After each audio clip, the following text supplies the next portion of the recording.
സർക്കാരിന്റെ കഴിഞ്ഞ കാലത്ത് നമ്മുടെ ഈ വിഷയവുമായിട്ട് അവിടുത്തെ ദർശനവുമായി ബന്ധപ്പെട്ട വിഷയവുമായിട്ട് അവിടുത്തെ പരമ്പരാഗത ആചാര രീതികളെ അട്ടിമറിക്കണമെന്നും അത് ശരിയല്ല എന്നും അവിടെ യുവതീ പ്രവേശനം നിർബന്ധമാക്കണമെന്ന് പറഞ്ഞുകൊണ്ടുള്ള ഒരു രീതിയാണ് CPM-ന്റെ നേതൃത്വത്തിലുള്ള ഇടതുപക്ഷ ജനാധിപത്യ മുന്നണി സ്വീകരിച്ചത്. അതിനുവേണ്ടി അവര് സമീപകാലത്ത് കണ്ട ഏറ്റവും വലിയ സർക്കാർ സംവിധാനങ്ങളെ മുഴുവൻ ഉപയോഗിച്ചുകൊണ്ട് അവിടെ ആളുകളെ കയറ്റുക, അങ്ങനെ ആള് കയറുന്നതിലാണ് സർക്കാരിന്റെ വിജയം. അതിനുവേണ്ടി സമരം ചെയ്യുന്ന എല്ലാ ആളുകളെയും കേസിൽ പ്രതിയാക്കുക, അങ്ങനെ ഒരു രീതി സ്വീകരിച്ചിരുന്ന അതേ സർക്കാരാണ് കഴിഞ്ഞ പാർലമെന്റ് തെരഞ്ഞെടുപ്പിന് ശേഷമാണ് ഈ പ്രത്യക്ഷമായ ഹിന്ദു പ്രീണന രീതിയിലേക്ക്, ആ രീതിയിൽ വന്നാൽ മാത്രമേ ഭൂരിപക്ഷത്തിന്റെ വോട്ട് ലഭിക്കത്തുള്ളൂ. ഭൂരിപക്ഷ സമുദായങ്ങളെ പ്രീണിപ്പിച്ച് കൂടെ നിർത്തുന്നതിന് വേണ്ടിയാണ് ഈ ശരണപാത തിരഞ്ഞെടുത്തിരിക്കുന്നത്.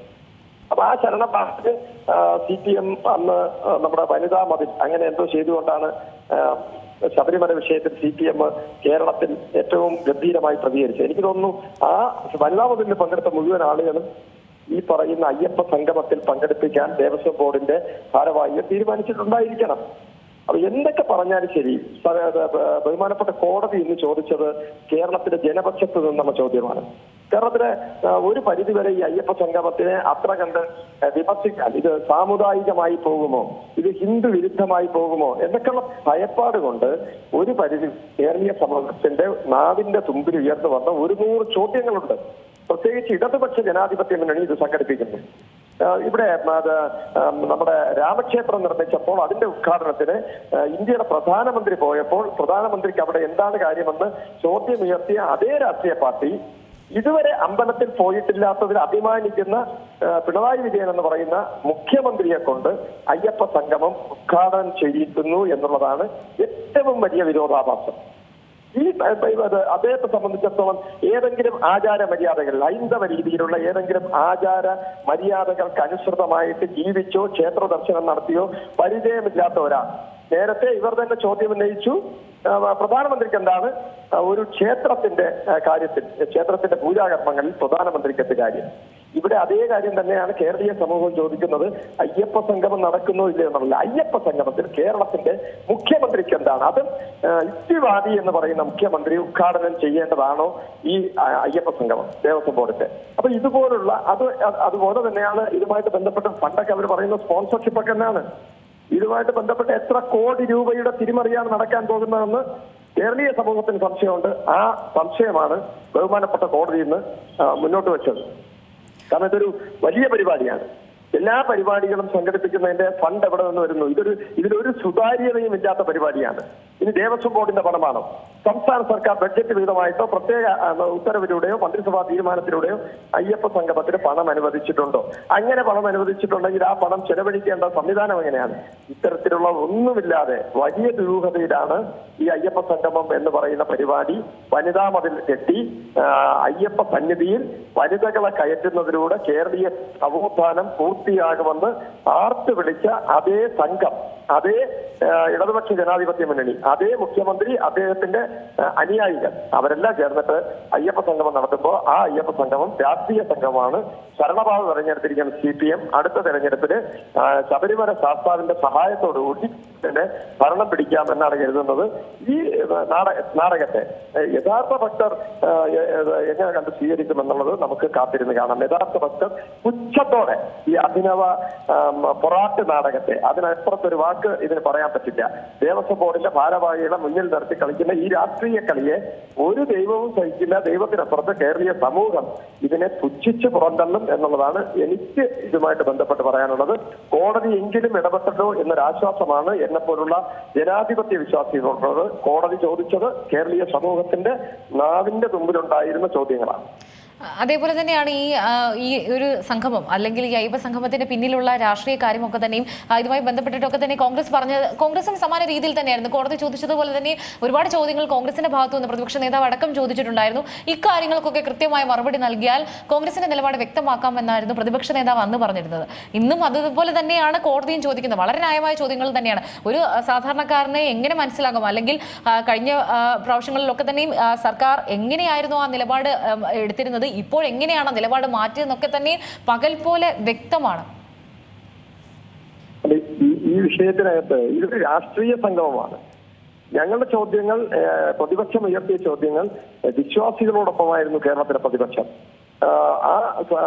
ശബരിമലയുമായി ബന്ധപ്പെട്ട് കേരളത്തിൽ വർഗീയ വൈരം പടർത്തി കേരളത്തിലെ വിശ്വാസികളെ, അതല്ലാതെ അത് ഹിന്ദു സമൂഹം എന്നുള്ളതല്ല, കേരളത്തിലെ വിശ്വസിക്കുന്നവരെ, ശബരിമല അയ്യപ്പനെ വിശ്വസിക്കുന്നവരിൽ ഹിന്ദുക്കൾ മാത്രമല്ല, ഞങ്ങള് തിരുവനന്തപുരത്തിന്റെ എല്ലാ ഭാഗങ്ങളിൽ നിന്നും ഇരുമുടിക്കെട്ടുമായിട്ട് ഞങ്ങളുടെ കുട്ടിക്കാലം മുതൽ വിവിധ മതവിശ്വാസികൾ, വിശ്വാസമില്ലാത്തവർ പോലും അയ്യപ്പനെ കണ്ട് വണങ്ങുന്നതിന് വേണ്ടി ശരണപാത തെരഞ്ഞെടുത്തതാണ്. അപ്പൊ ആ ഒരു വിശ്വാസത്തെ CPM ഒരു കോടതി വിധിയുടെ മറവിൽ മുൻമുനയിൽ നിർത്തിയത്. ആ ഒരു വിശ്വാസത്തെയാണ് അട്ടിമറിക്കാൻ ശ്രമിച്ചത്. ശാസ്താവിന് മാത്രം ഇത്തരത്തിൽ നൈതിക ബ്രഹ്മചാരി, പിണറായി വിജയന്റെയൊക്കെ വിശ്വപ്രസിദ്ധമായ പ്രസംഗങ്ങൾ ഇപ്പൊ സോഷ്യൽ മീഡിയയിൽ തരംഗമാണ്. നൈതിക ബ്രഹ്മചാരിയായ ശാസ്താവിന് പൂജാവിധികൾ ചെയ്യുന്ന ആളുകൾ നടത്തിയിട്ടുള്ള ചില കാര്യങ്ങളൊക്കെ പറഞ്ഞുകൊണ്ട് പിണറായി വിജയൻ കഴിഞ്ഞ കാലയളവിൽ നടത്തിയ പരിഹാസത്തിന്റെ അങ്ങേറ്റത്തെ നിൽക്കുന്ന പ്രസംഗം, അതേ പ്രസംഗം നടത്തിയ അയ്യപ്പന്റെ വിശ്വാസത്തെ പോലും ഒരു പുച്ഛച്ചിരിയിലൂടെ വക്രോക്തിയിലൂടെ ചോദ്യം ചെയ്ത അതേ പിണറായി വിജയൻ എന്ന് പറയുന്ന മാന്യദേഹം ഇനി മുതൽ നമ്മൾ വിളിക്കുമ്പോൾ ബഹുമാനപ്പെട്ട ചേർത്ത് വിളിക്കേണ്ട ആദരണീയനായ ബഹുമാനപ്പെട്ട കേരളത്തിന്റെ മുഖ്യമന്ത്രി അയ്യപ്പ സംഗമം ഉദ്ഘാടനം ചെയ്യുന്നത് രാഷ്ട്രീയ സംഗമമാണ്. ഒന്ന്. രണ്ട്, ഈ പൊതുസമൂഹം ഉയർത്തിയ ഇത്രയും ആളുകൾ നിങ്ങൾ അയ്യപ്പ സംഗമം നടത്തുന്നു. അന്ന് അത് ഏത് രാഷ്ട്രീയ പാർട്ടി വിശ്വസിക്കുന്നവരാകട്ടെ, NSSന്റെ അന്ന് നടത്തിയ വിശ്വാസ സംരക്ഷണ പരിപാടികളിലടക്കം പങ്കെടുത്ത ആയിരക്കണക്കിന് ആളുകൾ കേസിൽ പ്രതിയാണ്. അതിന് ഒരു BJP-കാരുണ്ടാകാം, അതിൽ ഇന്ത്യൻ നാഷണൽ കോൺഗ്രസിന്റെ പ്രവർത്തകരുണ്ട്, അതിൽ NSSന്റെ പ്രവർത്തകരുണ്ട്, അതിൽ SNDPയുടെ പ്രവർത്തകർ. ഈ പറയുന്ന അയ്യപ്പ സംഗമം നടത്തുമ്പോൾ സർക്കാർ state of Kerala versus Vinod എന്ന് പറഞ്ഞിട്ടാണ് പ്രതികളുടെ പേരിട്ട് കേസെടുത്തിട്ടുള്ളത്. ഈ കേസുകൾ മുഴുവൻ പിൻവലിക്കാൻ നിങ്ങൾ തയ്യാറാണ്. കാരണം നിങ്ങൾ ഇപ്പോ ഞങ്ങളുടെ പാതയിലാണ്, ശരണപാതയിലാണ്, വിശ്വാസത്തിന്റെ പാതയിലാണ്. അപ്പൊ അയ്യപ്പ സംഗമത്തിന് മുമ്പ് ഈ കേസുകൾ പിൻവലിക്കാൻ ബഹുമാനപ്പെട്ട മുഖ്യമന്ത്രിയും അദ്ദേഹത്തിന്റെ സഹപ്രവർത്തകരും അദ്ദേഹത്തിന്റെ രാഷ്ട്രീയ നേതൃത്വവും തയ്യാറുണ്ടോ? അതിന് പ്രധാനമായിട്ട് വരുന്ന ചോദ്യം എന്ന് പറയുന്നത്, എവിടെ നിന്നാണ് ഈ ഫണ്ട് കണ്ടെത്തുന്നത്? അതിന് പ്രധാനപ്പെട്ട ചോദ്യം, എന്തിനാണ് ഇപ്പോൾ ഈ ഒരു ശാസ്താവിന്റെ പേര് പറഞ്ഞിട്ട് ഇത്തരത്തിലൊരു രാഷ്ട്രീയ സംഗമത്തിന് നിങ്ങൾ ഒരുങ്ങുന്നത്? എന്ത് ഔചിത്യമാണ് ഇതിനുള്ളത്? അല്ലെങ്കിൽ എന്ത് ആവശ്യകതയാണ് കേരളീയ സമൂഹം ഈ 18-ാം പടിയെത്തി മകരവിളക്ക് കാണാൻ പോകുന്നതിന്? മകരവിളക്ക് ഉദ്യോഗസ്ഥർ തെളിക്കുന്നതാണ്, അവിടെ ഒരു വിദ്യത്വവും ഇല്ല എന്ന് പറഞ്ഞുകൊണ്ട് CPMന്റെ മുഴുവൻ സൈബർ ഹാൻഡിലുകളും കഴിഞ്ഞ ഈ അയ്യപ്പ ക്ഷേത്രത്തിനെ കോടതി വിധിയുടെ അടിസ്ഥാനപ്പെടുത്തി വിവാദത്തിൽ കുടുക്കി വനിതാ മതിൽ കെട്ടിയ അന്നു മുതൽ ശബരിമല ശാസ്താവിന്റെ മകരവിളക്കിനെ പോലും ചോദ്യം ചെയ്ത, അവിടുത്തെ വിശ്വാസത്തെ ചോദ്യം ചെയ്ത് നിങ്ങൾക്ക് എന്തർഹതയാണ് അയ്യപ്പ സംഗമം സംഘടിപ്പിക്കാനുള്ളത്? ഏത് ദേവസ്വം ബോർഡിന്റെ പേരിലായാലും.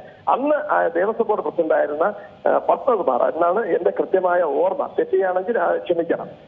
അന്നത്തെ ദേവസ്വം ബോർഡ് പ്രസിഡന്റ് CPMന്റെ നേതാവ് അന്ന് ആചാരം സംരക്ഷിക്കപ്പെടേണ്ടതാണ് എന്ന് മൃദുവായി പറഞ്ഞതിന് ആ മനുഷ്യനെ ഇന്നത്തെ അയ്യപ്പ രാഷ്ട്രീയ സംഗമം ഉദ്ഘാടനം ചെയ്യാൻ പോകുന്ന മുഖ്യമന്ത്രി അടക്കമുള്ള രാഷ്ട്രീയ നേതൃത്വം എങ്ങനെയൊക്കെയാണ് ശകാരിച്ചതെന്നും എങ്ങനെയൊക്കെയാണ് തിരുത്താൻ ശ്രമിച്ചതെന്നും കേരളം മറന്നിട്ടില്ല.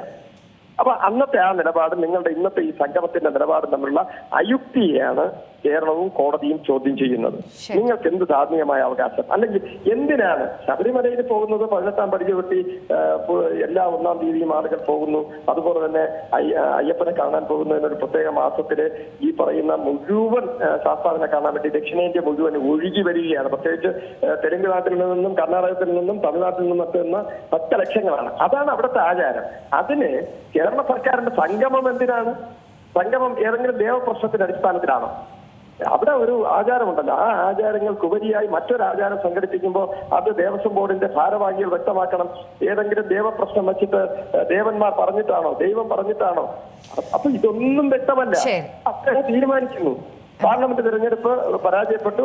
ഇവിടെ മുൻകൂട്ടി കണ്ടുകൊണ്ട് അസംബ്ലി തെരഞ്ഞെടുപ്പിനെയും പഞ്ചായത്ത് തെരഞ്ഞെടുപ്പിനെയും മുൻകൂട്ടി കണ്ടുകൊണ്ട് ഭൂരിപക്ഷ സമുദായത്തിന്റെ വോട്ട് സമാഹരിക്കണമെങ്കിൽ ഞങ്ങൾ അയ്യപ്പനെ പിടിച്ചാൽ മതി എന്ന് പറഞ്ഞ് സംഗമം സംഘടിപ്പിക്കുന്നത് തികച്ചും പിച്ചു നിരക്കാത്തതാണ്. എന്ന് വെച്ചാൽ അയ്യപ്പൻ ശാസ്താവിന്റെ പേരിൽ ഉത്സവങ്ങൾ അതല്ല പറയുന്നത്. ഇവരുടെ രാഷ്ട്രീയ സംഗമം, അവിടുത്തെ ആചാരങ്ങൾ മുഴുവൻ അതുപോലെ നടക്കേണ്ട ആചാരങ്ങൾ സംരക്ഷിക്കാൻ വേണ്ടി തെരുവിലും കൂടെ സമരം ചെയ്തവരാണ് ഞങ്ങൾ. ഏറ്റവും പുതിയ വാർത്തകളും വിശേഷങ്ങളും വിരൽ തുമ്പിലറിയാൻ സീ മലയാളം ന്യൂസ് എല്ലാ ഡിജിറ്റൽ പ്ലാറ്റ്ഫോമുകളിലും ലഭ്യം.